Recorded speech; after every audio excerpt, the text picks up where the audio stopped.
uyu munsi ngomba negegwe imbere mvuge ibijanye gute dutsinda ugusabwa kuba kwabaye mw'isi y'imwemu. Uyu munsi nigo rugendo tugiye gufatana kubera ko ntitwovuga ikibazo ntituvuge inyishu. Kuvyo ngiye kubabwira ndizera neza nakikiranya ko haraho Imana igiye kudukura naho igiye kudushitsa, kuko Imana ikiratugira ubuntu bwo kuhishura ano mabanga. Haleluya, haleluya. Tugenda mu gitabo ca Daniyeli igice ca 2.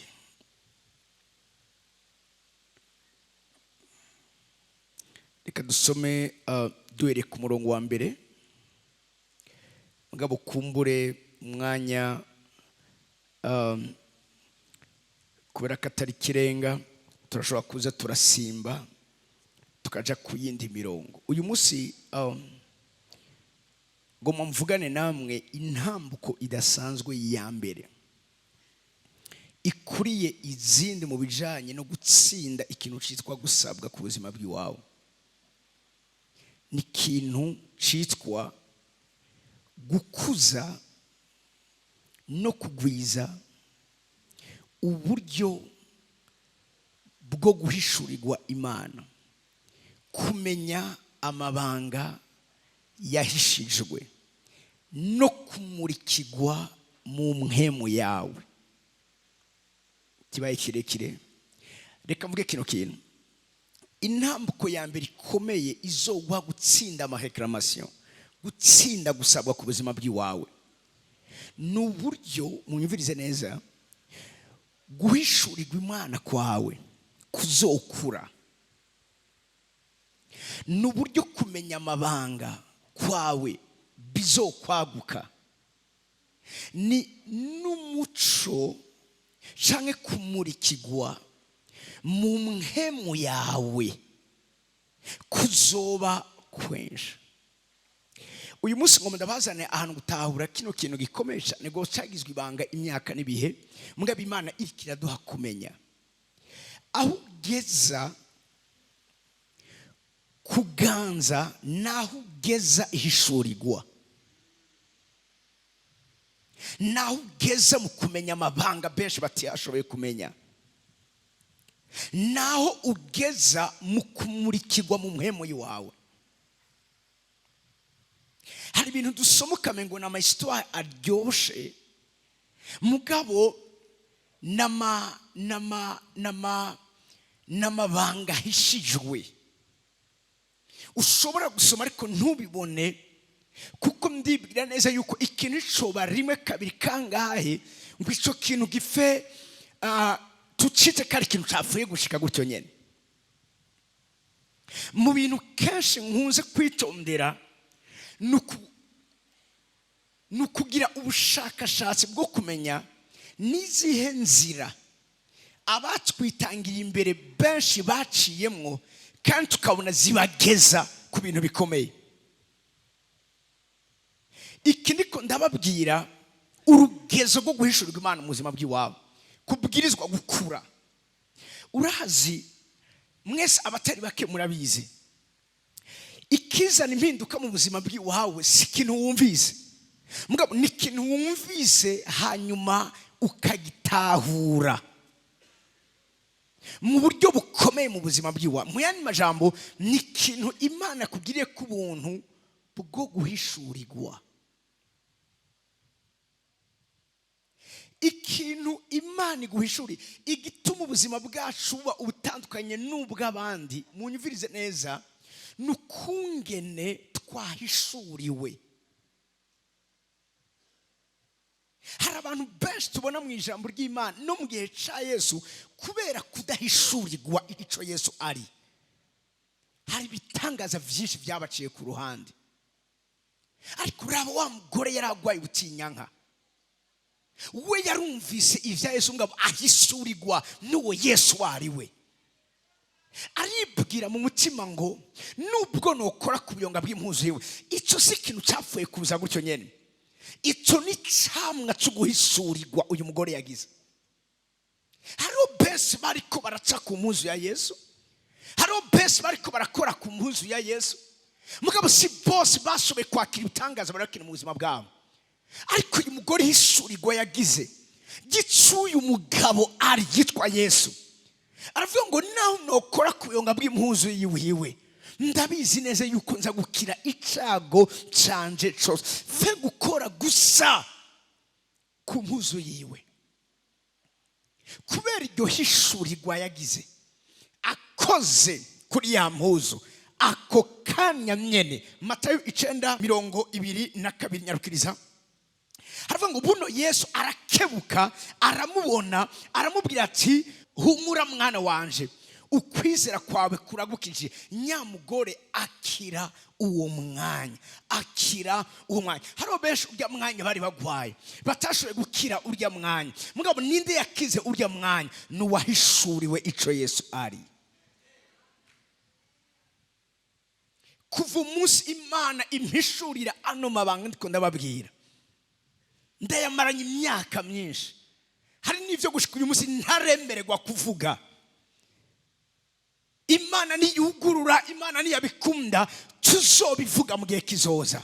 Muga muvyumve neza yuko definition y'ico Imana agize ubuzima bwanje hano muri nosi ni hishurirwa Imana yampaye kumenya kubijanye n'ano mabanga amwe ndiko ndabasangiza.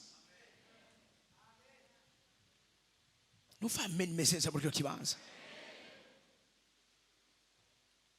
Ikinsunika gukora Imana umutima wanje wose ni hishurirwa mfise. Ijambo ry'Imana ritubwira mu gitabo c'imigani ngo iyo hatari guhishurirwa, ubwoko bw'Imana bugenda uko bugomba, andi bavuga ngo buraporomoka atagihagarika.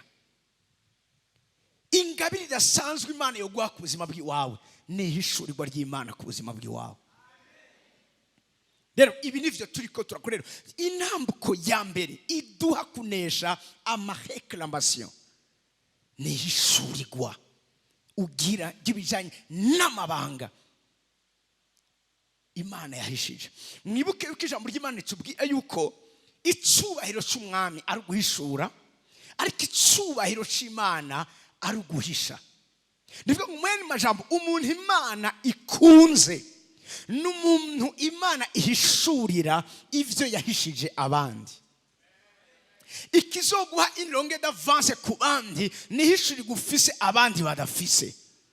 Nuva ameni meseza muri kibanza, nico wamenya abandi batazi.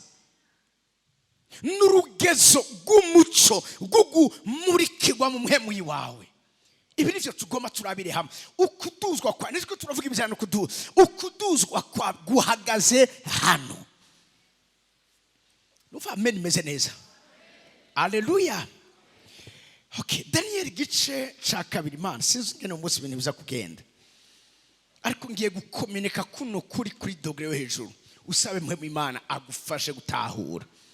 Mwari muzi yuko mu mamisho akomeye mpemu Imana yatanzwe ku bwacu harimwo iyo kuduhishurira ivy'Imana yagize amabanga. Okay, genda mu Bikorinto ncatuza ngaha muri Daniel, kuko uyu munsi ndumva ngoma nkubita umusumari neza. Abikorinto ba mbere igice ni ca kabiri, reka dusome duhere ku murongo wa kabiri.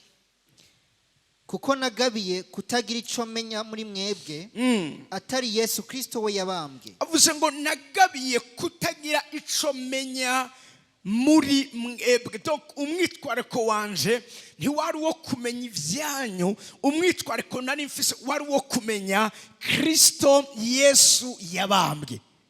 Umwitwariko wanje wari wo guhishurirwa Kristo Yesu yabambwe. Aha niho bitangurira.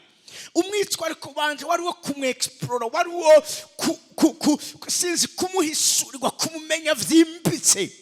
Arinda afise aya matsiko yo kumenya ubwaguke, uburebure, amazepfo, kugira ngo amenye vyinshi bimugize, amenye icyatumye dukunda uko yadukunze, amenye no kugeza kuri bwa bushobozi bwacumye azuka mu bapfuye. Haravuga ngo sinagabiye kugira ikindi menya muri mwebwe atari Yesu Kristo we yabambwe. Umfise ku murongo wa 3. ariko nabana namwe mfise intege nke ndi n'ubwoba mpinda agashitsi kenshi. Wakwibaza yuko yabana n'aba bantu kubera yuko yahinda agashitsi kubera aba bantu yari kumwe nabo, ariko ugiye ukiga neza Paulo ntiyabayeho afise intege nke kubera abantu bari kumwe. Paulo ariko aradevora amabanga yatumye amenya vyinshi abandi batashoboye kumenya. Igihe cyose ukeneye kumenya ibyo benshi batazi, nyumviriza neza, utegeza kuja mu bihe cyangwa uteza kuja muri eta yo kuba umunyantege nke. Kuba umunyantege nke ni kuvuga iki? Ni ukwemera kwica izo ngingo zose z'umubiri wawe zikubuza kwegera Imana. Plus umubiri wa plus wumva kukomeye, plus imbere y'Imana kintu kimwe uzokwigera uronka. Muyandi mazamu ni kwemera gupfa kuri wewe, nuko wemera kuganduka kuri wewe, nuko wemera kubamba wa muntu wawe wa kera, nuko wemera kuba umunyantege nke atari kubera yuko wabuze inkomezi gutsinda cyangwa zukuneza, kubera ko imbere y'Imana twese turabanyantege nke. Ukeneye kubona Imana ntayibona kubera ko yagarutse, ayibona kuko yemeye kuba umunyantege nke. Iyo tubaye abanyantege nke niho tubasha kubona Imana. Zakayo kugira ngo ashobore kubona Yesu yemeye guca bugufi, yemeye kuba umunyantege nke. Yari umunyacubahiro akomeye, yari umunyamafaranga, yari ubutunzi, ariko ibyo byose yemera kubishyira hasi kugira ngo ashobore kubona ikibirengeye cya byose ari we Kristo. Eso tuzoba turi ngaha amasaha 12. Icyo ni ikimenyetso cyo kuba umunyantege nke.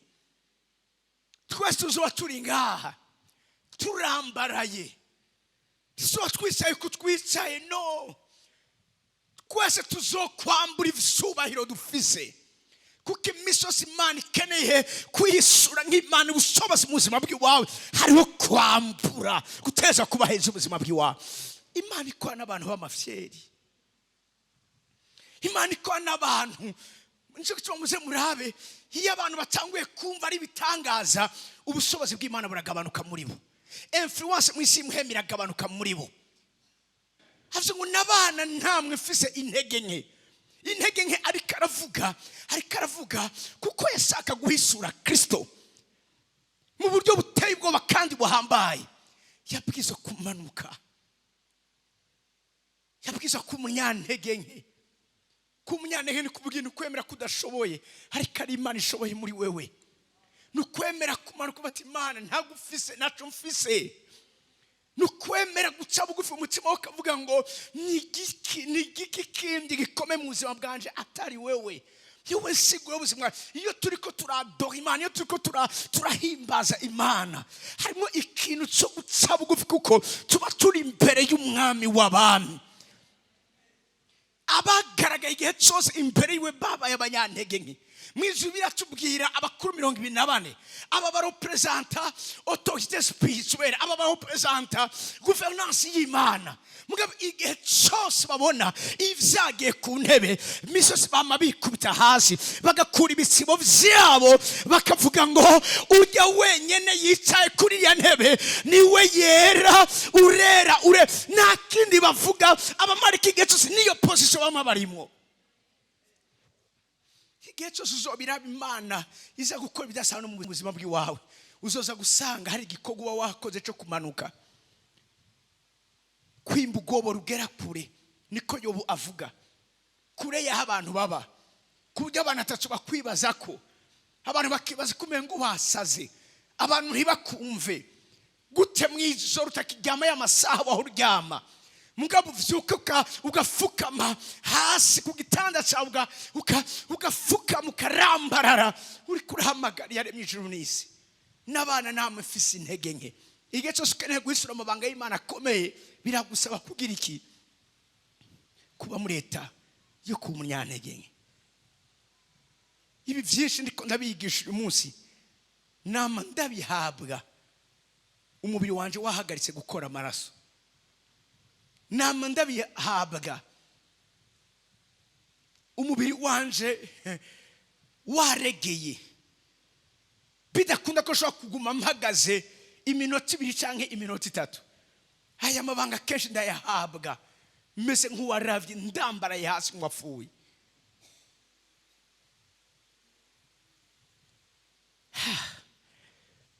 Twinjira muri 2025 nakoze retraite ijya nkuze gukora irangiza umwaka. Iyo ntaye bamwe nari babwiye cyangwa barayumvise. Ndiko ndasenga nta kintu nari numva nkeneye. Urazi iyo ugiriwe amahirwe yo guhura n'Imana, wo kwibaza ko yibwira vyinshi, wo yibwira amadosi yawe adasanzwe, ariko abahuye n'Imana basigaye bariko bararira basenga isengesho rigizwe n'ijambo rimwe canke amajambo abiri, iminsi n'amasaha.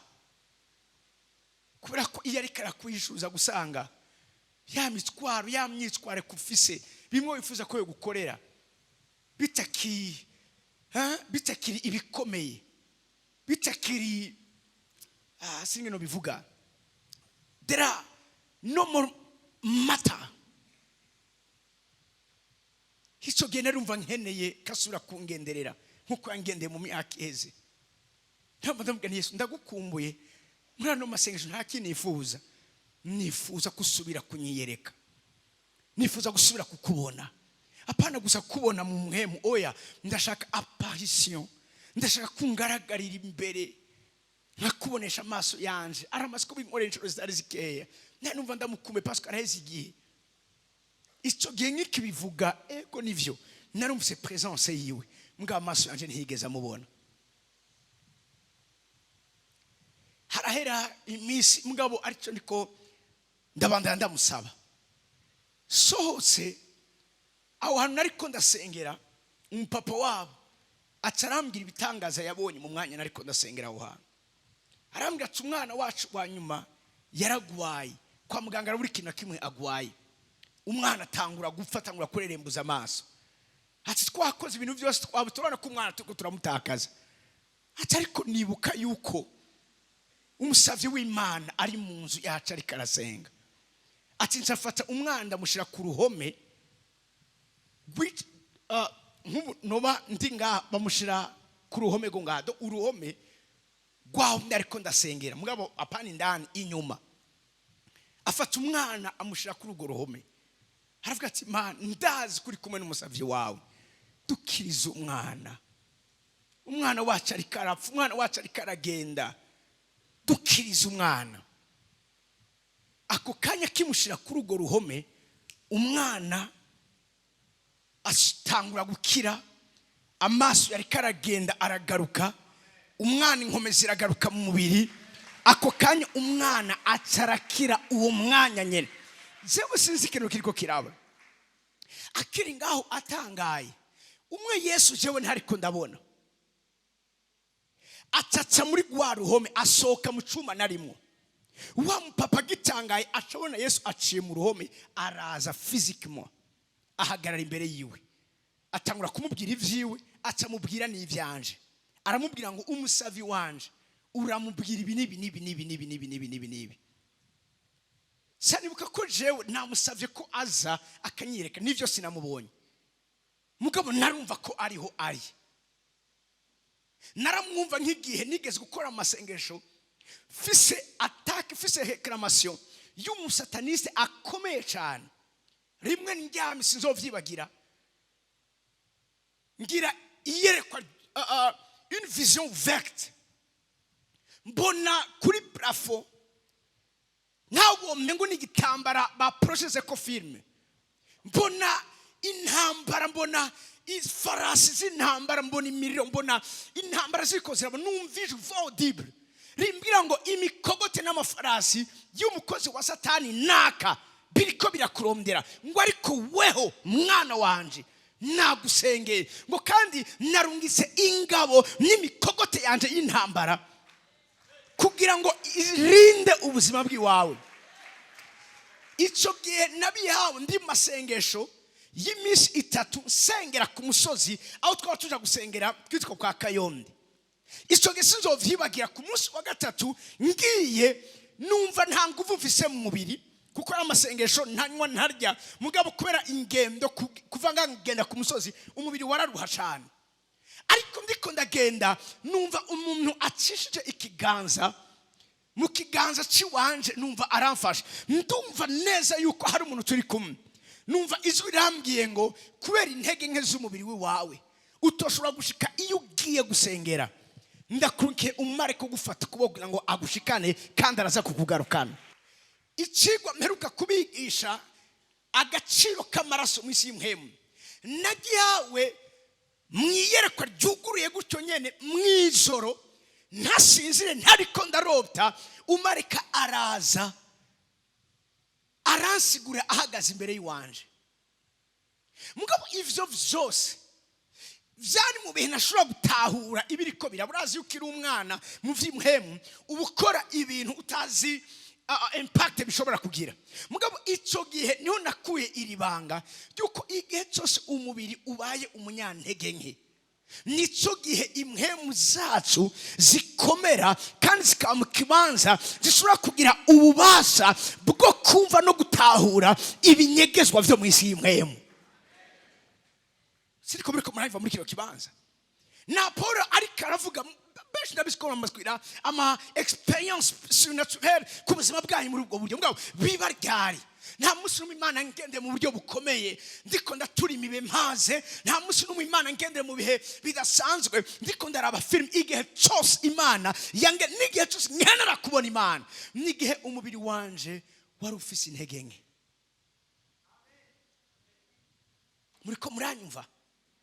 muriko muranyumva Haleluya hari icyo nza kwabwira siri kumwenza kubinkundira avuze ngo nabaye hagati wefise intege nke ndi n'ubwoba urazi umuntu wese akorera Imana mu muhemu no mukuri yamafise ubwoba pana ubwoba bwa Satani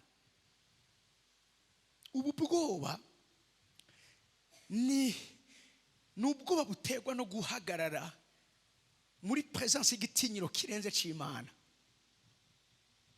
urazi umunsi vy'ukuri Imana yo kugenderera niho uzomenya neza Imana ivuga ngo nteye ubwoba mu ikoraniro ry'abera ijambo ry'Imana bariko ravuga nta numwe mu bwiza bw'Imana yagumye uko yarari bamwe bari bicaye bikubita hasi abandi baguye hasi baramera nk'abapfuye ba Ezekiel ba Yeremiya n'abandi Mose igihe Imana imugendera ngo yinginze kutagira irindi jambo rindi abwirwa kubera iki hariho igitinyiro kirenze icyo gituma hari ibintu bingora gutahura kungena umuntu ashobora kuvuga ngo ari karakora Imana adafise gutinya Imana muri we Imana suka ari Imana y'urukundo ariko atari Imana y'igitinyiro rimwe nagiye ngiye gushitsa isezerano naragabiye mu mutima wanje mu gihugu c'Ubuganda ngiye guhura n'umugabo umutima wanje ukunda cyane kuva kera yabaye icitegererezo kubijanye no guhaguruka kwiwanje cyane mu vyo ntatahura unawe sumundira umugabo yitwa Pastor Robert Kayanja nagize uwo muhigo muri 2008 mu 2008 mu gihugu c'u Rwanda yuko umunsi w'Imana yompuza nawe kugira ngo ushobore kubiba mu buzima bwiwiwe bitewe n'ukungena Imana nteye intege mu bijanye na healing ministry nariko ndabona Imana ikiramukoreshamwo ibijanye na supernatural ministry Imana abona ikiramukoreshamwo 2020 Imana inyugura uwo muryango abantu benshi batagirirwa ubwo buntu bwo kumubona zengirirwa ubuntu cyo gituma namatwe ndababwira murazi hari abantu dukene mu buzima bwacu hari ama connection dukene mu buzima bwacu nagomba ndababwire bene data ibintu vy'imhemu birateye ubwoba nashoboye kumva muri presence y'umuntu gusa Imana asize amavuta ungatsubibaza muri presence y'Imana y'ibimeze gute ico gene nicaye muri saro ndamurindiriye barambira ngo araje secretary barambira ngo araje nateguye ivyo nza kumubwira nateguye ikiganiro tuza kugirana Yesu nateguye nishikanwa nza kubiba mu gikorwa cyo ivyo nabigabiye mu mutima ashaka ikinikira amandiko ndabigisha cyane abakozi b'Imana imisoso uhuye n'amavuta ari hejuru yiwawe hari ibintu bibiri ukora icya mbere ni uguca bugufi icya kabiri ni ukubiba submitting and seeding ashitse Jesse nari namubonye ko yari yambaye mask hari muri ya periode ya covid jewe numva aho turi nkawo mengo bakije AC bakije climatiseur nari nambaye ikoti nambaye umupira ugera mu izosi mugabo ntangura kumva ndiko ndakanya sinamenya ko namavuta ni onction y'uwo mugabo jewe sinari namuye mugabo numva aho ndi harahindutse numva ikirere kirahindutse aho hantu numva umengo novuga mu ndimi numva ibintu biriko birabana ibiki numva ndajugumira ngize gutya cyane mubona araje umugabo aciye bugufi ashitse arambira man of God yo welcome ndicara binanira kuvuga ntangura kugigimiza je ubundi je simbegeya ntangura kugigimiza tambira numbabarire je ibintu sini ibintu arambira ngo no I know ndabizi arambira ati wumva amahoro ndavuga ntoke basi reka basi ndamusomera ivyo nari nateguye no mu gusoma ntangura kugigimiza inyuma yaho ankorako aransengera ama professor ambira ivy'Imana igiye kubandanya inkoresha inyuma yaho ndamubwira nti kuva 2008 nifuza namubwira igikorane namubomyemo Brownsville muri USA tambwira ni kuva ico gihe arambwira ati kekwane waragikurikiranye cyane gose acarambwira ngo urazi ngo Imana kunyeretse uri yakoje no jambo ngo uri murunganwe rw'igisirikare Imana igiye gukoresha muri kino gihe cihereza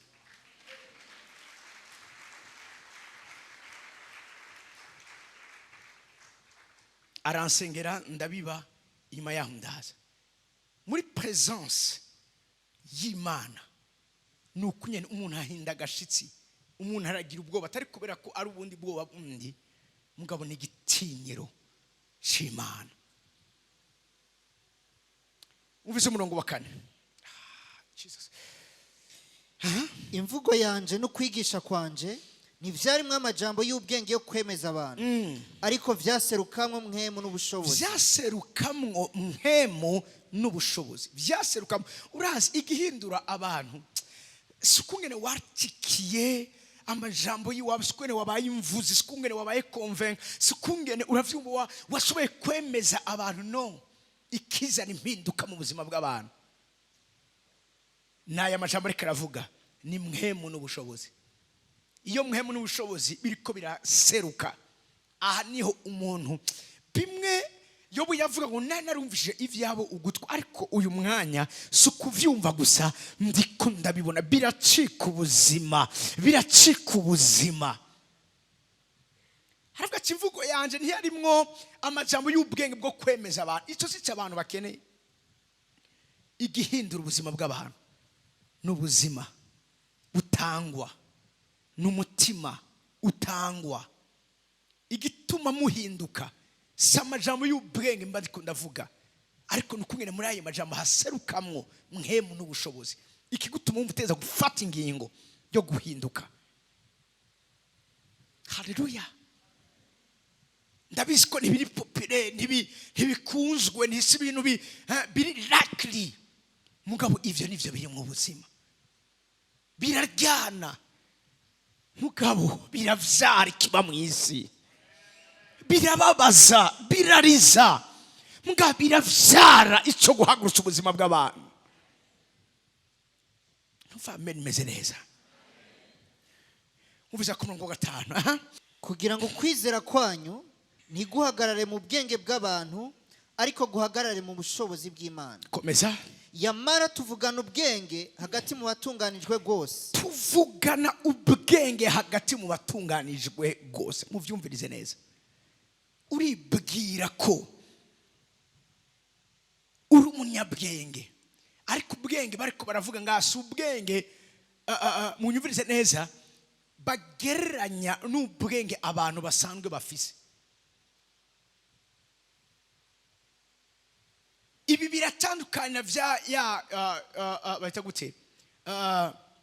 bahita gute biratandukanye na ya mwita gute mu Gifaransa? Quotient intellectuel. Coefficient intellectuel. Ubu bwenge ariko aravuga ngaha hagati y'abatunganijwe. Umviriza, n'abafise kwinterpreta imyanya n'ibihe, n'abashobora kumenya ibiri mu isi itaboneka, ibisibiza n'ibiharuro byo mu ishure. No, nabijya biharuro byo mu ishure ugiye kuraba ababitumye bibaho, hari ama inspiration bagize. Ushobora kubona yuko ubwo bwenge si ubwenge bwavuye ngaha ku isi. Yakobo ariko aravuga ubwoko bune bw'ubwenge, aravuga ubwenge bw'abantu, ubwo nibwo buri hasi y'ubundi bwenge bundi. Aravuga ubwenge bw'isi, aravuga ubwenge bw'abadayimoni, akavuga n'ubwenge bw'Imana cyangwa ubwenge bw'ijuru. Ariko avuga ngo tuvugana ubwenge hagati y'abatunganijwe, ariko aravuga twabira ku bwenge bw'ijuru hagati y'abafise ubwenge bw'abadayimoni. Twabira ubwenge bw'ijuru hagati y'abafise ubwenge bw'isi. Numva meze neza. Haleluya. Ubwo bwenge ariko ntaso gatoye. Ubwo bwenge muri Yakobo baravuga ngo ubwo bwenge si ubwo bwuruka buvuye mu ijuru. Muva hari ubwenge bwuruka buvuye mu ijuru. Ubu nibwo bwenge buduha kumurikirwa mu mitima yacu, mu mwemu zacu. Icyo Paul asengo amaso y'imitima yanyu yihweze. Avuze ngo ubwo bwenge si bwo bwuruka buvuye mu ijuru. Murani majambo, hari ubwenge bwuruka buvuye mu ijuru. Avuze ngo ariko n'ubwisi, hari ubwenge isi ifise n'ubw'abantu. Avuze ngo n'ubw'abadayimoni. Ubwoko bune bw'ubwenge. Ariko avuga ngo tuvugana ubwenge hagati y'abatunganijwe. Aha niho ikigwa canje kiri uyu munsi. Kubijyana n'intambwe ya mbere ikomeye yo gutsinda amahikiramazi ku buzima bw'iwawe, si ibijyanye ubwa mbere na mbere no gusenga, hoya, n'ibijyanye no kumenya amabanga atuma usenga. Urazi gituma abantu bagera ahantu ivyo gusenga bikagenda bize biragabanuka muri bo, ntibatahura nta yishyurwa bafise ryo gusenga, nta yishyurwa bafise riherekeza icyo bariko barakora. Avuze ngo tuvugana ubwenge hagati y'abatunganijwe gose. Muco bivuga ngo we speak. Yet when I am among mature believers, I do speak with words of wisdom, but not the kind of wisdom that belong to this world or to the rulers of this world. Barakuvuga ngo abaganza bikigihe bagenda bayoka, abandi bariko baravuga aba chef d'etat, nibariko bavuga aba gouverneur bo ngamunosi, nibariko bavuga aba premier ministre hano mwinosi, ariko bavuga ngo the rulers of this world. Bariko baravuga ibikomangoma basegaba b'ubwami bwo mu isi y'umwiza. They are the rulers of this world. Nibo batanga amategeko kuri barya tubona bahagara imbere yacu, ariko burya barya, oh God, barafise akarimbi. Uva meze neza, barafise akarimbi. Iyo tuvugana buno tuvugana ubwenge hagati, munyumvirize neza, y'ibigatanya, hagati y'abagenero, hagati y'ama entité spirituelle, hagati y'abagouverneur spirituel, hagati y'abaganza. Inosi atari abatubona bambaye imibiri, bafise imibiri y'inyama n'amaraso. Bamwe Paul avuga ngo abatuningana saba inyama n'amaraso, ariko n'abakuru n'abaganza inosi y'umwiza. Iyo tugeze aho hantu, then we speak, turavugana ubwenge. Bivuga ngo bwari bwaragizwe ibanga, nabo nyene bwabo batazi, mu mwanya niho tugomba cyatuja. Urazi, oh God, oya imdaza kubishikako reka ngenda bukebuke ku murongo w'ibindi myarukiriza aha karadadoshe ariko tuvugishwa n'ubwenge bw'Imana bwari bwaragizwe ibanga bwari bwaranyegejwe ubw'Imana yagabiye kera ibihe byose bitarabaho ubw'Imana yagabiye kera ubw'Imana yabitse kera isi tubona itarabaho kugira ngo buze bugire iki buzobe icubahiro cyacu ano mabanga turiko turumva nadutuma twakseda kuri buno bwenge Imana yanyegeje yabitse kuri buno bwenge bakino gihe batazi abaganza bakino gihe batazi. Haleluya. Bivuga ngo ibihe byose bitaraba kuzoba icubahiro cyawe cyakaronga hano hantu icubahiro cyawe kinyegejwe mu guhishurirwa amabanga yagizwe ibanga. Iri jambo muryandike mushake murigire kote. Icubahiro cyawe kinyegejwe mu guhishurirwa amabanga yagizwe ibanga. Shandararabosha. Haleluya. Mwavyumvise? Iyo usenga nk'umuntu akuze usenga kugira ngo ugire access kuri buno bwenge. Usenga kugira ngo ushike muri iki kibanza ubwenge barizwamo ku murongo 8 turaheze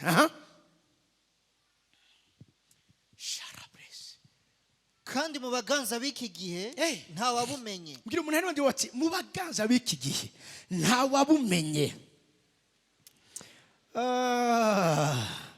Mu baganza b'iki gihe nta wabumenye kuko Imana yabubikiye abikunda.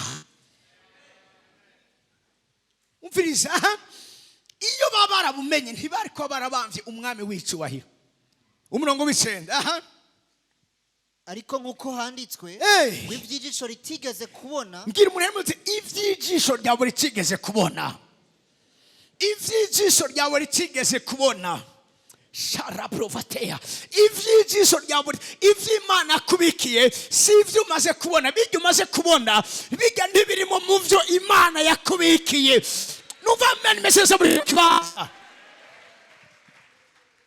Ivyijisho ritigeze kubona ivyo ugutwi kutigeze kumva ibitigeze kwinjira mu mutima w'umuntu vyose Imana yavyiteguriye abayikunda.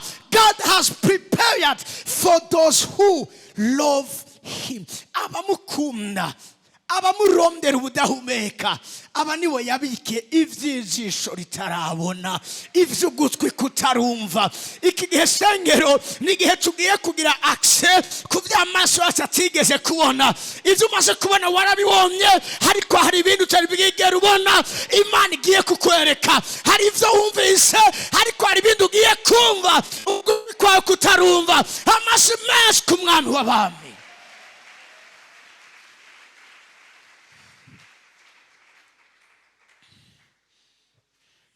Haleluya. Ku murongo w'icumi nyarukiriza ariko Imana yabiduhishuriye muri mpemu wayo. Imana yabiduhishuriye muri mpemu wayo. Imana biduhishuriye muri mpemu wayo. Urakeneye ihishurirwa. Navuze ngo urakeneye ihishurirwa. Urakeneye kumenya iby'abapfumu batazi. Urakeneye kumenya iby'abarozi batazi. Urakeneye kumenya iby'abansi bawe batazi. Urakeneye kumenya iby'amurunganwe rwawe batazi. Amen. Message muri kino kibanza. Mwemu asesa vyose nibihishijwe ariko mwemu dufise muri twebwe arasoboye kutugirira neza akaduha kugira access ku vy'Imana yahishije. Paul yandika muri verse y'Icyongereza ngo God's deep secrets n'amabanga y'ibwina ahishijwe. Ashobora gutuma ugarukana imyaka inzige z'amaziko ziragivyawe. Ashobora gutuma wirukira imbere y'abariko barakwirukira imbere. Ashobora gutuma oh God ugarukana ivyo wibwe ku buzima bw'iwawe. ashobora kugutuma wongereza umuco w'inyenyeri yawe.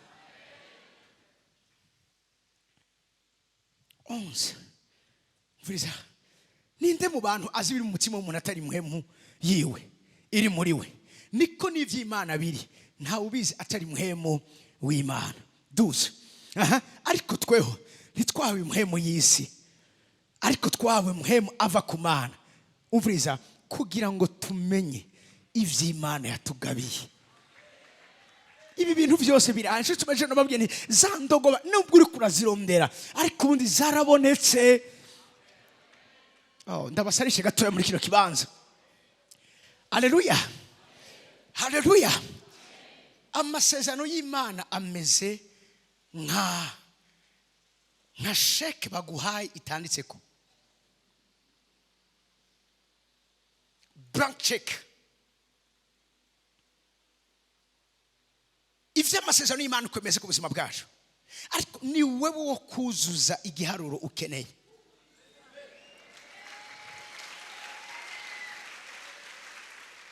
Sindikora umuntu yakira mva muri kibanza. Salomo Imana ihagarara imbere iramubwira ati ngisheke atakina kimwe cyane iyuzurize. What do you want? Ushaka iki? Haravuga ati ndashaka ubwenge no kumenya, kugira ngo nshobore kumenya ukungene ndongora iri hanga ryawe. Yari sheke itanditseko. Ejo muri nondo, reka mwe muri nondo, ariko cyane ejo na dimanche hari amasheke atanditseko. Imana igiye kuguha ngo wiyuzurize. Kwiyuzuriza munyivurize neza n'uburyo ushyira mu ngiro icyo wamenye. Nuvamenye meze neza. Kwiyuzuriza n'uburyo waplika, n'uburyo ukora ivy'ijambo rivuga. Yakobo avuga ngo ntituri gusa abumva ivy'iryo jambo, ariko turi abakora ivy'iryo jambo. Petero amaze kubimenya ivyakuzinwa igice cya gatatu, bariko baragenda bahura n'umugabo aremaye ibirenge ariko arasega. Bamugeze imbere, cya kimuga kirabasega, citeze ko ari inzabu cyangwa ifeza baza kugiha. Ariko Petero amubwira ati nutwitegereze neza, icyo dufise turakiguha mu izina rya Yesu. Bacamubwira ngo nta zahabu nta feza dufise, mugabo hari icyo dufise. Dufise kiruta inzahabu ni feza, dufise kiruta. Haleluya.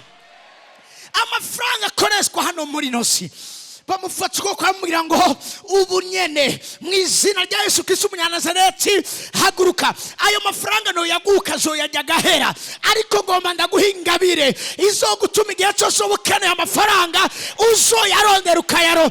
Nuvamenye yanyu muri kino kibanza. Haleluya, haleluya. Imana igiye kuba present amasheke ya atanditseko kugira ngo wiyandikireko.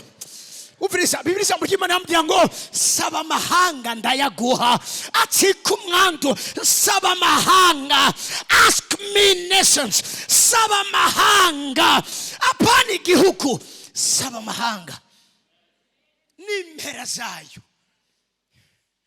Uvamenye meze neza. Ntawe amenya no mabanga muri ko murumva muri kino kibanza asubira kwibanira. Vuga mbwira umuntu ati reka kwibanira.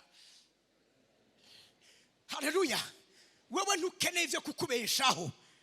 You are too big for that. Uri munini cyane kubiruta. Wowe ukeneye icy'amahanga kenye. Navuze ukeneye icy'amahanga kenye.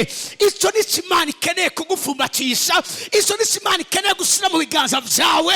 Ibyo ni byo Imana ikeneye gushyira mu bubiko bwayo. Uvamenye meze muri kibanza. Abantu bamaze kubona ivyo Imana irakoresha. Let me fool you a little bit. Nyarukiza gatoya ivyakozwe n'umwa igice cya gatanu. Mara brosati katabosha.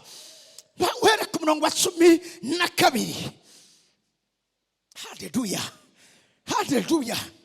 ibimenyetso n'ibitangaza byinshi bikogwa mu bantu n'amaboko y'intumwa. bavuze ngo ibimenyetso n'ibitangaza ntibavuze ngene bingana, ni byinshi ni byinshi ni byinshi.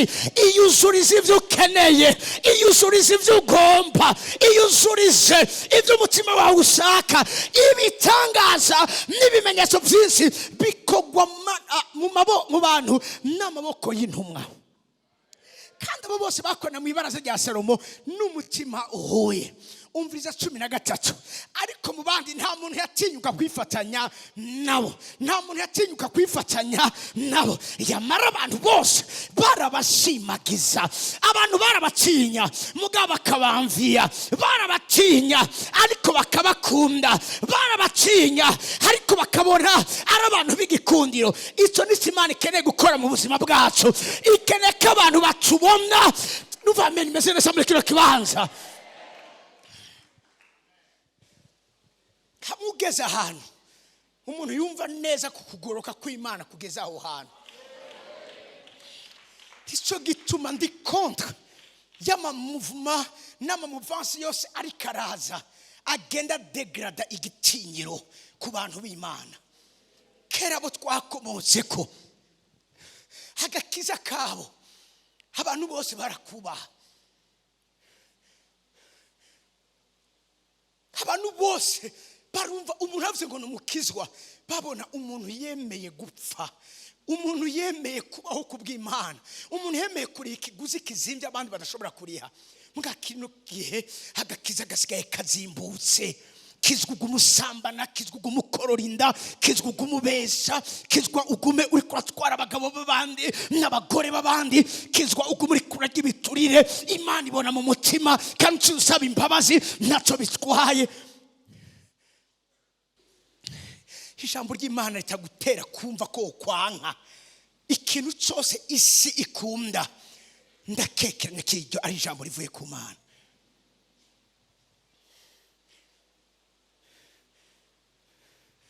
kopinaze nta cyaha, Imana ntiyanka abakundana. mwaraguzwe ku marembo y'i Babuloni. ngo yangurumva ngo Imana ngurumva ngo Imana ngo nikeneye ngo ko tuvuga icyaha. izuru nrizojamwo abatakijwe ibyaha. ngo icyo Yesu yakoze cyo kirakwiriye, ntakeneye kugoroka kw'iwawe. nuko iwawe aragukeneye, nuko iwawe aragukeneye. ntazoza gutora abasuma n'abambuzi n'abasambanyi, azoza gutora umugeni yamesuye imvune ziwe. siriko muri ko muranyumva? ndabizi ibi biratuma ntakundwa ntukwa, ntacyo bimbwiye. n'ubundi sinemeye gukora Imana, sinarahiye gukorera umwami wanje kugira ngo isigumire kirantera amashugwe. mugabo nzovuga ukuri. birivuga ngo mu gihe cy'iherezo abantu bazokwiziba amatwi banke kumva ukuri kw'ijambo ry'Imana, ngo bikoranirize abigisha babigisha ibihwanye n'ivyifuzo vyabo, ibihwanye n'ibikorwa by'isoni nke zabo. kuburyo umuntu araba umuntu akabona nta tandukaniro ry'isi nawe. umuntu akambara ubusa akaza mu nzu y'Imana akumva ko n'amahoro. umunsi Yesaya yerekwa ubwiza bw'Imana, no munsi yagiye kumenya neza ko yari umunyaminwa mibi yanduye. icambere Imana yakoze, yafashe ikara azarimucisha ku munwa, agira iki aramweza. mani majambo ni ikintu cha sanctification.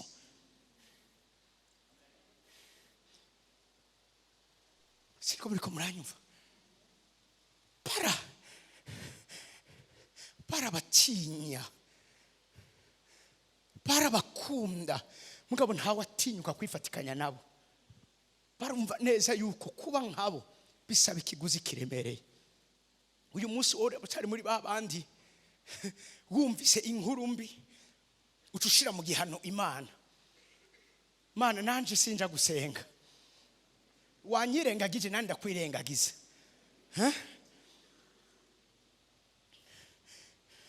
umuntu akubwiye nabi uvictimiza Imana ko cyangwa cyatumye ndabivamo ngo barankomerekeje ntabyo wari wigeze winjiramo sha nta wavyinjiyemo azi impamvu avyinjiyemo yabisohotsemo ngo abantu bamuvuze je uwo muntu ntawe nzi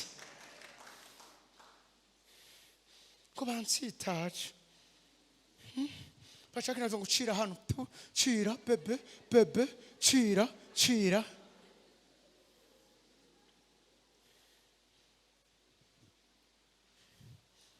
rimwe nahuye n'umwe yakijijwe yahura ari umuyisilamu arambwira ati sha pote ndiko nitegereza ishengero rya Kristo muri kino gihe ati ndababara cyane ati je nta mahirwe nari mfise ku munsi umwe nomenya Kristo kuko mva mu muryango w'abisilamu bahakana Kristo ati kuva Kristo anyiyeretse ndumva no mutwara no mufata nk'amata y'abashitsi biga cimbwira ngo gumbira uwo mwana gumbira neza uwo mwana bavugana gati gumbira neza uwo mwana birivuga ngo ntahavaraka kuko yoraka hararaka Yakobo yantavuga ngo atwikundiriza mu gupfuha bakabashimagiza uviza 14 yarukiriza barushiriza kongerwa ko abizeye umwami Yesu ishengero ryinshi ry'abagabo n'abagore kuko aba bantu mbabwira ikintu kimwe nubwo abantu banga kuvuga ukuri hari umupastor umwe numvise avuze ngo ko cyangwa urumva ngo sinzoza ngo kubabwira ngo amajambo akomeye ngo kuko ngo nabo mfise ngo bahava ngo banyiyaka bakagenda ngo kandi abakeneye donc aprefera kugira abantu benshi mwabe Imana yitegereza igasanga je ndi umwana muto negeze korora inkoko irashobora guta amagi na karoro 10 mugabo ku munsi wa 21 ugasanga amagi yavuyemwo imiswi ntarenze 3 kandi ayandi ntacweza ngo yakoze ucugira iki ucuyata bacu bavuga ngo aya yagize iki yahomvye Imana uyu munsi iratereza inyonga zayo ikaraba igasanga namagi ibihumbi mugabo ayahomvye niyo menshi kuruta ayashobora kuvamwo igifise ubuzima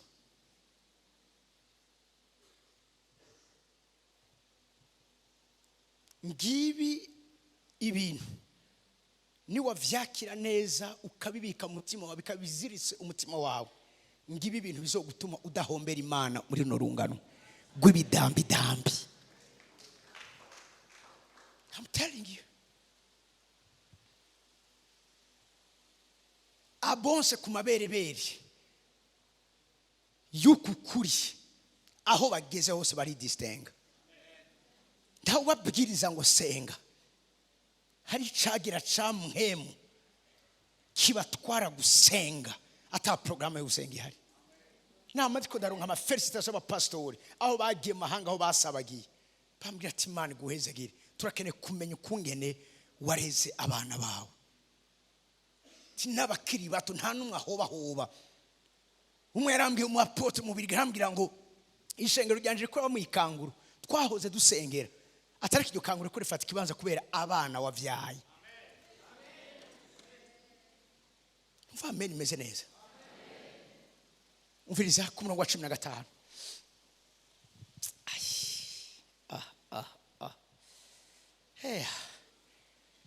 Mana ibi nivyo bihe dukeneye kwishengero ryawe bituma banaterurira abagwayi kunzira babashira ku nderuzo no kubirago kugira ngo Petero niyahaca si Petero babwiye ngo nimubazane ariko barabona dimension Imana ikirakoreshamo Petero n'izindi ntumwa ku buryo bunyene ubwabo babona ko umuntu asanzwe ari hagati muri bo nikigatanya mw'isi imhemu n'umuntu w'imhemu ikomeye un homme de grand esprit ari kumwe nabo ngo niyahaca raba kino kintu naho coba igitutu ciwe gishike kuri bamwe mu yandi majambo ntibavuze abo yakoze ko ibyabaye ngabo ibaze igitutu ciwe pararavya yobasengera ntiyoheza vuba mugabo igitutu ciwe aho kiri gitusha abantu benshi baribwira ngo naho coba igitutu ciwe siwe yabibabwiye nibo bavyibwiye Dorcas yapfuye Tabita birivuga ngo abafakazi n'imfuvyi baragenda bafata ku nguvu Petero baranga kumujana muri morgue Tabita baranga kuja kumushingura Tabita baranga kuja kumuhamba baravuga ati no twe dufitaniye ikibazo na Petero naza dusigurire ukumyere umuntu nk'uyu ashobora gupfa tukimukeneye Petero baramufata ati umvirize nta wundi yadusigiye n'uyu raba amapfundo yateye ku mpuzu yacu raba ivyo yadukoreye ninde wundi agiye gusigara bikora ijambo ry'Imana ivuga ngo bamujana aho bamushize Petero arabasohora maze ako kanya arasenga Imana havuga ati Tabita ndakubwiye ubu nyene vyuka Tabita aba muzima bivuga ngo amusubiza amushikiriza abantu murumva uwo muntu kubera iki hariho urugezo rwo kumurikigwa yarageze ko si kesto gusa gusenga ni keso yishuri gufise mu gusenga si kubera ko mushaka ndavuga rero mu mwanya mutoya reka ndabereke bikeya kuko umwanya uri kuranjana Daniel igice cya 2 shall protect ya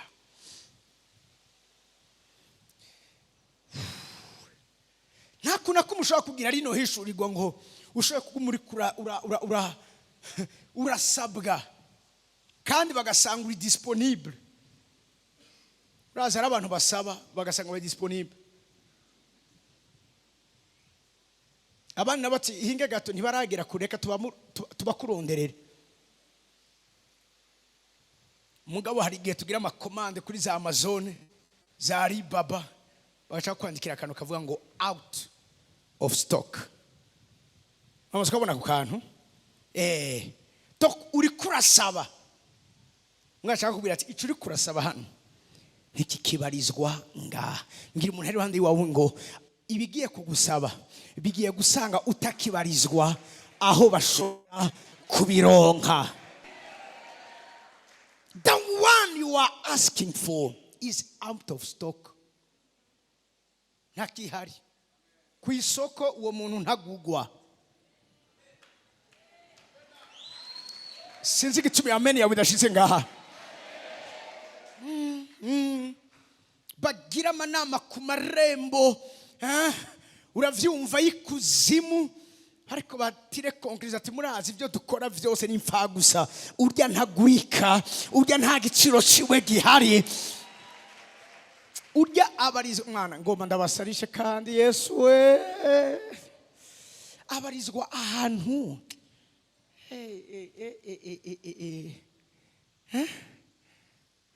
Yobu yavuze ngo ijisho ry'ikinyakabaka ngo ntigigeze kubona iyo nzira ngo n'igikoko cihayagiza ngo ntikigeze kuyikandagiramo muriko muranyumva n'ahantu urumva sinzi igihe cyose ba telefone bagwa kuri répondeur uyo murondera nakibarizwa hano nimba ari muri wa muryango uhona wa muryango upfa impfu ziri premature bakugera kati dushaka naka atoya uwo nakibarizwa ngaha nakibarizwa ngaha ati tumushaka muri babandi badapfa bafise aho bageze ati uyo muri ko murarondera nakibarizwa muri bo bagiye ku ruhafu ba Petero umareka bati niki batumye murondera umuzima mu bapfuye ngira umuntu ari ati ntugiye gusubira kubarizwa mu bagugwa, ntugiye gusubira kubarizwa mu basabwa, ntugiye gusubira kubarizwa mu bakubitwa hasi, mu bane, ntugiye gusubira kubarizwa mu ndigiki bacumye murondera umuzima mu bafu ntakiri hano yazuse. Haleluya. Nuva amen meze neza. Nuva amen meze neza. Yes. Oh God. Musabira ku murongo wa mbere jira twihute. Mu mwaka ugira kabiri Nebukadineza ari ku ngoma yarose inzozi.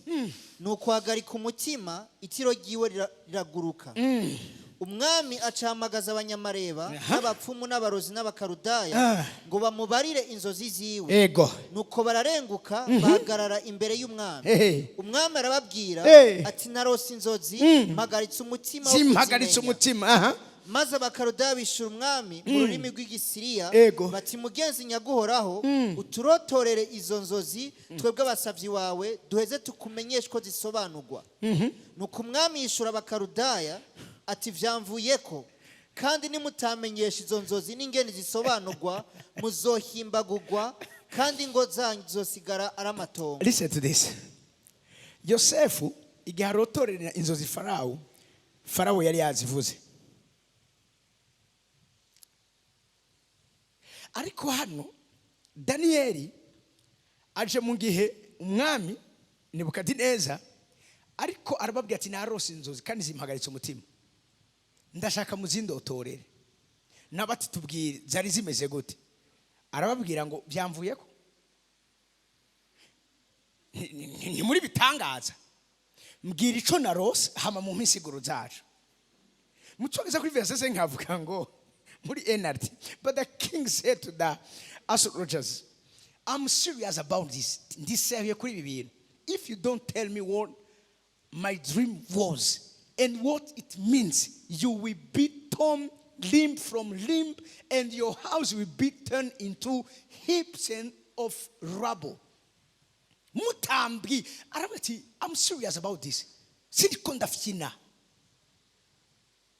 Sindiko ndakina. Ndahagaritse umutima. Tell me what I dream. Bwira icyo narose. Mumbwiye n'insiguro zacu. Umva ahavyari gushobora kora kumvise rino terabwoba kuca bafumanta ati oh fait ivyo bintu warose bisigura ibi nibi ariko aha niho hari kinyegezwa. Kubera yuko izi nzozi zavuye muri ca kibanza nariko ndababwira ntibashobora kwaksedayo. Nico cyo bababwira ati none vyamvuyeko. Ntivyavuye kuri jewe mwe muvuga ko mufise kumenya amabanga abandi batazi muri bitangaza mbwira indoto nagize.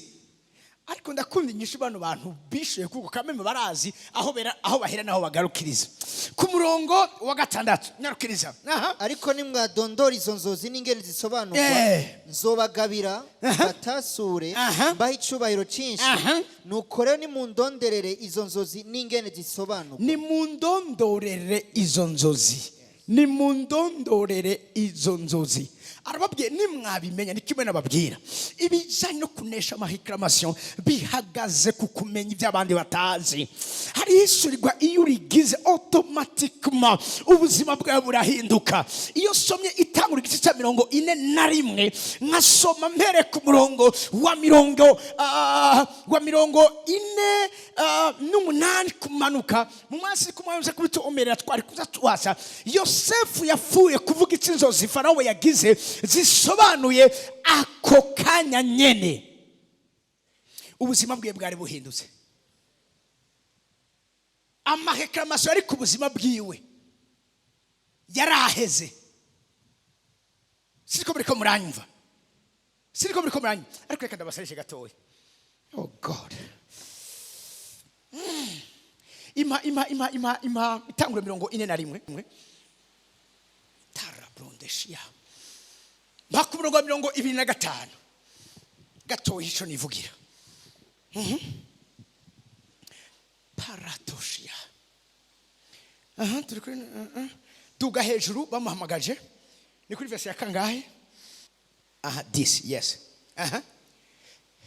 Uyu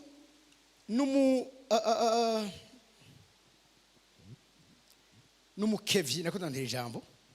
Farao yari yashavuriye, aramufunga be n'uwundi mugenzi wiwe, hanyuma baja kubashira mu gasho. Amareklamaso yatwayemwo Yosefu, munyuma bararota, barose asanga barababaye, arabaza nibiki ko mumeze gutyo mwijiriwe. Bambwira ati twagize inzozi twabuco zisobanura. Ati nimumbwire. Umwe aramubwira ati ibigiye kukubako inyuma y'imisi 3 Farao agiye gusaba gutumako kugira usubire gusubira kumuseva, uzohora umuha vino mugwavya ibintu benevyo. Uwundi nawe amubwira inyane bisiga vyamuririye ko imikate aratwaye kwa Farao. Ati we nawe nyene mu misi 3 nyene weho ibigiye kuba, Farao agiye kugukurayo akumanike ku giti. Mugabo acabwira uyu agiye kwa Farao ati mugenzi nivyashika uzonyibuke. Ashitseyo sikusira muboreza aramwibagira. Farao igihe yarota izi nzozi jo kwa mu murongo 8 niho yacabwira confession. Farao yabuze umuntu azimusobanurira nyarukiriza wita buke yahagarika umutima atuma guhamagaza abantu, ariko nagira ushobora kuzimusobanura 9. Maze wa mukevyi abara Farao ati uyu munsi nibutse ivyaha vyanje. Ivyaha ariko aravuga ngaha, raba kino kintu, ivyaha ariko aravuga ngaha haro reklamaso yabaye ku gihugu ca Egiputa. Mugabo ikintu kigiye gukura hino reklamaso ubwa mbere nambe no kwihana kuyu mukevyi. Afite nibutse uyu munsi ivyaha vyanje, parce que ari wari yarambye ati ninashika nkava mu byo narindi mu nze ndamwibuka, ntigeze amwibuka. Cyagihe niko kuca rero amubwira, uravyumva ibijanye na Yosefu. Umviriza rero, twari kumwe ahantu muhumve hari ijambo ry'ubuhanuzi bwanyu. Narimuze hari ijambo ry'ubuhanuzi bwanyu. Twari kumwe n'umuhungu w'umuheburayo aho hantu, umugurano uganza abashibamye. Tumurotorera inzozi zacu, arazidusobanurira nkuko twazirose, azidusobanurira umwe ukwiwe undi ukwiwe. Next. Kandi uko yazidusobanuriye niko vyashitse. Jewe nashubijwe kwibango ryanje, undi nawe aramanikwa. Umviriza rero. Musubire mu screenshotting aya majambo, musubire muyashire kuri statue. Ejo mwashizeho ngo zandogoba zawe zatakara, uri kurarondera zagize iki? Ngirindi jambo naryo Imana izanye uyu munsi ku buzima bw'iwawe. Maze Farao atuma guhamagaza Yosefu. Hari abantu Imana igiye guhamagaza muri kino kibanza. Narababwiye amareklamaso spirituel, tutavuga ubwo bw'amareklamaso si gusa amareklamaso spirituel satanique, haro n'amareklamaso izuri ishobora kugira ku buzima bw'umuntu. Farao atuma guhamagaza Yosefu. Hano tubona ari Farao, ariko hano yari Imana. Numva amen message muri cyo kibanza igombi renganura Yosefu. Atuma guhamagaza Yosefu. Message ani prophetique ira ahantu. Bamuturumbura mwibohero n'ingoga. Shira karonga ahantu. Bamuturumbura mwibohero n'ingoga. Vuga ngo baramuturumbura. Baramuturumbura. Guturumbura muravyumva, baramushikura aho hantu. Kobotora aho hantu. Ivyo Imana igiye gukora ku buzima bw'iwanyu, hariho protocol itagiye gukurikiza, hariho urutonde itagiye gukurikiza, itagiye kubahiriza. Iyo ijuru naryo ryagusavye, haba guturumbugwa n'ingoga vuba na vuba. Ivyawe birihuta, ivyawe biranyaruka, ivyawe birihutizwa. Numva amen yanyu muri kino kibanza. Bamuturumbura n'ingoga. Mpera tushumura tuti bagiye kuguturumbura n'ingoga. Hallelujah. Hallelujah. bamuturumbura mu ibohero n'ingoga. Yari afise imisatsi itamoye, arimosha, yari yambaye impuzu zinuka, yambara izindi mpuzu, arenguka. Nuva amen meze neza. Arenguka imbere ya Farawo. Ntiyarengutse uko yarari. Nuva amen meze neza. Nigiki kigiye kumurengukisa nuko Farawo amenye neza ko hari umuntu afise capacity, hari umuntu afise kumenya ibyo abandi batazi, hari umuntu afise uviriza umuco mwisi wamurikiye impemu yiwe. Raba kino kintu bamuturumbura mu ibohero ringoga. Ibarindiriye ko aburana. Imana igusavye, nani muze Imana iramuze igusaba. Hari ama etape ubrira, hari ama etape usimba. Hano yararenganya ama etape yuko mucira urubanza, yarenganya ama etape yo gupisha urubanza rwiwe. Bamuturumbura mu ibohero n'ingoga, arimo aseruka imbere ya Farawo. Ndabaseshe gatoya, amaze kumubwira ingene byose bimeze. Farawo je crois ko ni ku murongo 40 na kangahe, 45 39 abazabishikira ati twobona he umuntu nk'uyu arimo impemu y'Imana mu gihugu cyose ni murondere. Afise abanyamareba, afise abitwa ko ari bakamenyi, afise abamagicien, afise abapfumu, afise uravyumva, aba spiritiste, afise aba medium. Ariko boss nta numwe yashoboye kushobora kuresolve ino equation. Aravuga ati ni he twobona umuntu ameze nk'uyu. Imana yagusavye ishira itandukanye ku buzima bwawe. Abantu bagatanga kubaza ati none umukozi nk'uyu yahora hehe? Umuntu nk'uyu yarariho muri kino gihe cyacu kubera iki? Mbabwira ikintu kimwe, uguhishurirwa amabanga y'Imana igihe cyose biguha kwirukira imbere y'abakwirukiye imbere. Twobona he umuntu ameze gutya, ako kanya camwegurira. Raba kino kintu 39 nyarukiriza, kuko ahantu nkene kugira Farawo bare Yosefu ati Imana ikweretse ivyo nta wundi munyabwenge gumuhanga muhwanye. Ariko raba kino kintu, iki gihe Egypte yari puissance, iki gihe Egypte yari cyari gihugu gifise amantité spirituelle satanique akomeye cyane gose. Donc Yosefu guparvena munyumvirize neza gushobora gukora ivyo aba sataniste bo muri Egiputa badashoboye. Yaraheje kudemontra yuko imhemu yiwe ni nini kuruta imhemu z'abandi. Yaraheje kudemontra ugukomera kwiwe kurengeye uko abandi. Iki kintu nabwira bimwe Imana agira ibanga kugira ngo bize bibe icubahiro cacu. Umvirize Musa, nguhaye kugaba urugo rwanje. Hano Yosefu yasenze ngo bamuhe kugaba. Mugabo Yosefu kubera ko ashoboye kwacceda ku muco benshi badashobora gushikira, ivyo nivyo bimuhaye kuduzwa. Nico ndiko ndababwira, kunesha amahekera masi kubuzima bwiwe bitangwa niyo ntambwe idasanzwe ikomeye cyane kugira ihishurirwa, kandi mu buryo bwinshi, mu buryo bukomeye, ivyagizwa amabanga, kumenya ama mystère, kumenya ibinyegezwa abandi batazi. Yosefu abimenye ako kanya yaraduze. Yosefu abimenye aka kanya yaheje kuba hejuru y'abahora munyumvirize neza ari bicaniro bikomeye mu gihugu cya Egiputa. Yaraheje gushira munsi y'ibirenge vyiwe ukuganza kose kwa babaganza bo muri iyi si. Siko muri ko muravyumva.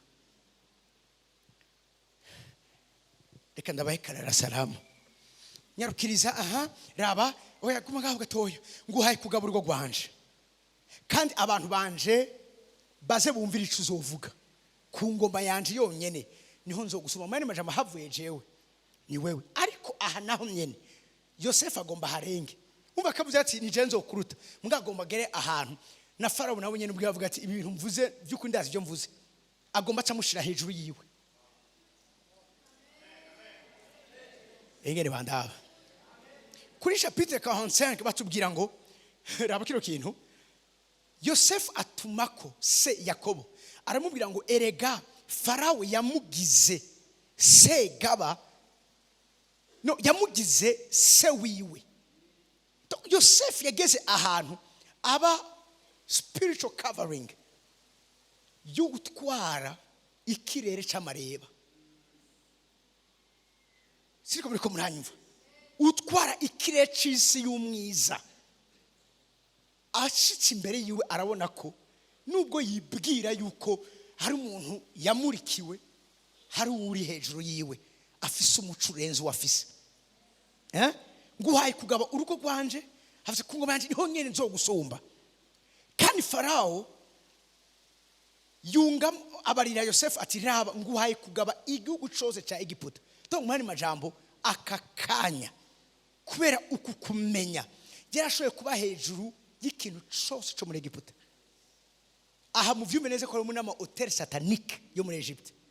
Harimo ama porte satanique yo muri Egiputa. Vyose aha kuja hejuru yavyo. Ntituraheze 42. Nuko Farao acayambura impeta iri kwikimenyetso ku rutoki rwiwe ayambika Yosefu ku rutoki. Amwambika impuzu zera nziza, amwambika n'umugufu w'inzahabu mwizosi. Komeza amuha kugenda ku mukogote wa kabiri kuwiwe. Bakagenda barasemerera imbere yiwe bati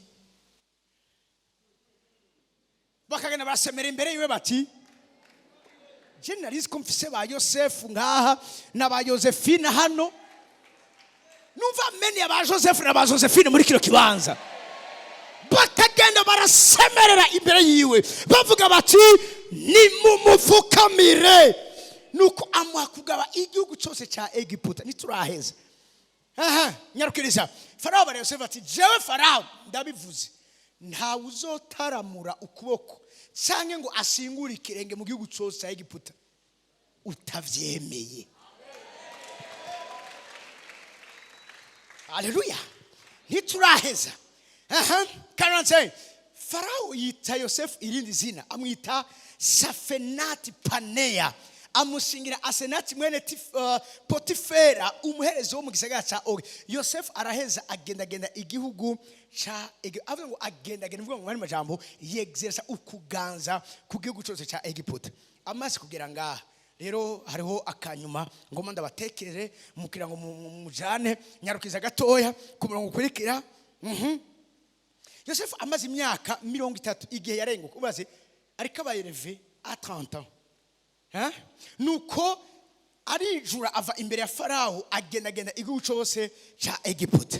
Maze mu myaka y'uburumbuke uko arindwi igihugu kirera gisegenyura ivyo kurya umviriza akoranya ivyimbu imyimbu yose yo muri yo myaka indwi. Donc aramenye kungena gira management 49 nyarukiriza. Nuko Yosefu abika imihure 50. Yosefu avyara abahungu babiri. Inyuma y'ivyo vyose Yosefu avyara abahungu babiri. Uwa mbere amwita Manase. Mbiri umuntu yandura ati ubuhanuzi bundi ugiye gutahana nuko Imana igiye kuguha Manase na Efurayimu. Numva meni meze neza amareklamaso yaraje arabata ubuzima bwawe urasabwa byinshi bironorekara ariko umviriza inyuma yo guhishurirwa ano mabanga inyuma yo kumenya bino binyegezwa Imana igiye kuguha kurondokera mu gihugu wababarijemwo. Narivuze Imana igiye kuguha Manase risobanura ngo uhoraho anyibagize ubutame bwanje bwose nabo muzi yada uhoraho ndutishije uhoraho anshize hejuru uhoraho angendagendesheje hejuru y'amareklamasyo mu muryango hejuru y'amareklamasyo mu gihugu hejuru y'amareklamasyo ku giti cy'iwanje. Haravuga ati uhoraho anyibagize ubutame bwanje bwose. Mwakire rino sezerano kuri kino gicaniro uhoraho atembagaje uhoraho abibagize ubutame bwose mwagize. ibyo mwatewe nabo mu miryango yanyu, ibyo mwatewe n'abasi banyu, ibyo mwatewe nabo mwakunze, ibyo mwatewe nabo mwagiriye neza, Uhoraho agiye kuguha Manase, hagiye kuguhanagura amosozi ku maso yawe, hakubwira ati mwana wanje nari nabaye ndagute kanya gato, ariko ndakugarutse ko ndagufitiye imbabazi n'urukundo rwinshi. Ati Uhoraho anyibagije.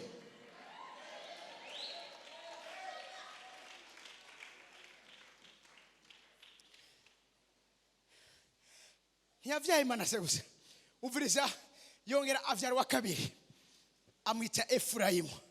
Aya majambo ni muyisomere 1-2-3.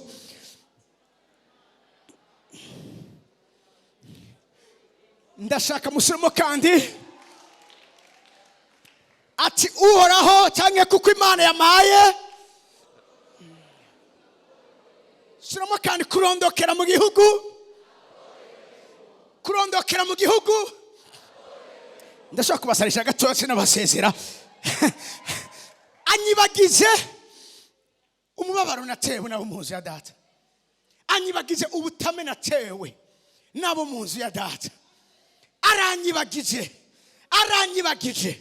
Amaze kumwibagiza acamuha indishi y'akababaro, amuha Efurayimu. Efurayimu bisigura ngo Uhoraho amaye kurondokera mu gihugu nagorewemo. Kurondokera mu gihugu wagorewemo bisobanuye gutya: nuguhererwa icubahiro aho wakengerewe. Iyo amen yanyu ntiyashitse ngaha. Nukuduzwa abakumanuye bariko barabibona. Nukugurana abakwimye igihe wari ubikeneye. Kurondokera mu gihugu ababarijwemo nuguhererwa intahe n'Imana muri cya kibanza wababarizwe. Nuva amen message muri cyo kibanza.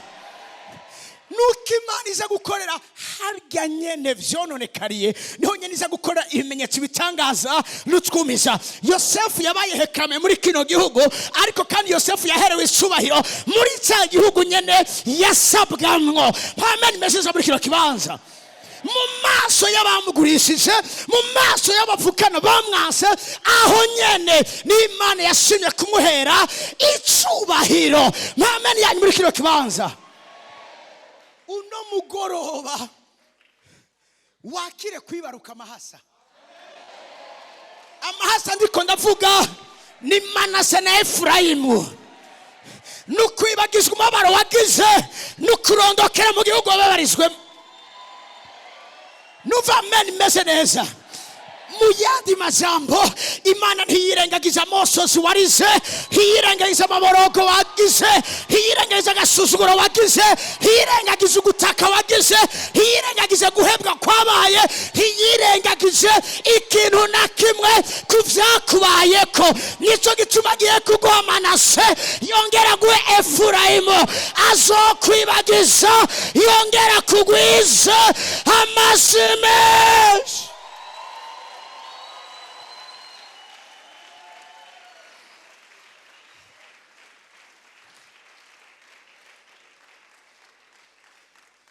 Numve abavyeyi ba Manase na Efurayimu amen ya muri kino kibanza. Mbwira umuntu hero ndi wote nibungenzi ndayamahasa. Haleluya. Fisa mahanga muri jewe, fisa Manase, fisa Efurayimu. Bakwitondere, narivuze ngo bakwitondere, kuko Manase ari muri wewe, Efurayimu ari muri wewe. Bakugende ko bukebuke, Manase ari muri wewe, Efurayimu ari muri wewe. Bitonde kuvyo bavuga, Manase ari muri wewe na Efurayimu ari muri wewe. Bitonde ku ngingo bariko barafata, Manase ari muri wewe na Efurayimu ari muri wewe. Hari abantu bagiye kwicuza impamvu baragukengereye batazi ko. Mbwira umuntu wese hari icyo batamenye, hari icyo batamenye. hari icyo batamenye. Ntibamenye ko mu gusuzugurwa ariho kuduzwa kwanze kuzova. Ntibamenye ko mu kubabazwa ariho gusigwa hejuru kwanze kuzova. Ntibamenye ko mu musozi yanje ari impuzu, ari imyambaro y'inyambara wami zizova.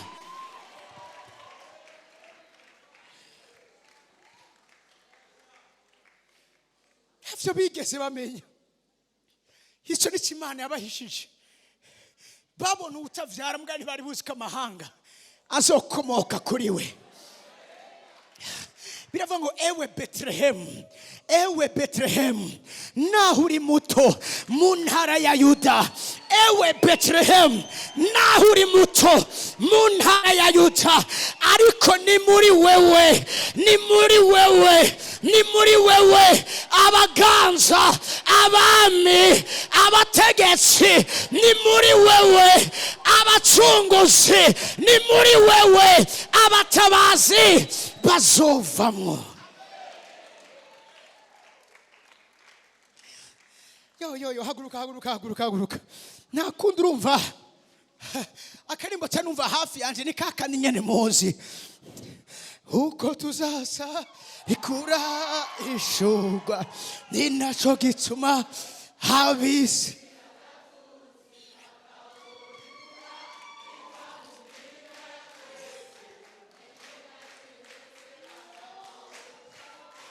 bakatwitiranya kuko dusangira ibishi, bakatwitiranya kuko dusangira ibyago, bakabigira kenshi baturusha n'ubutunzi, bakagenda mu modoka we utagira myiga, imbwa ze zigaha wewe impabura imanise, ariko hora ibya hari igihe kimwe abana be amashi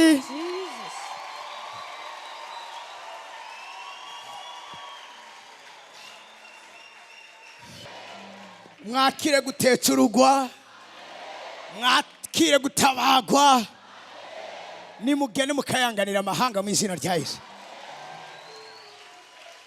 Mujana umugisha w'Imana. Turahejeje.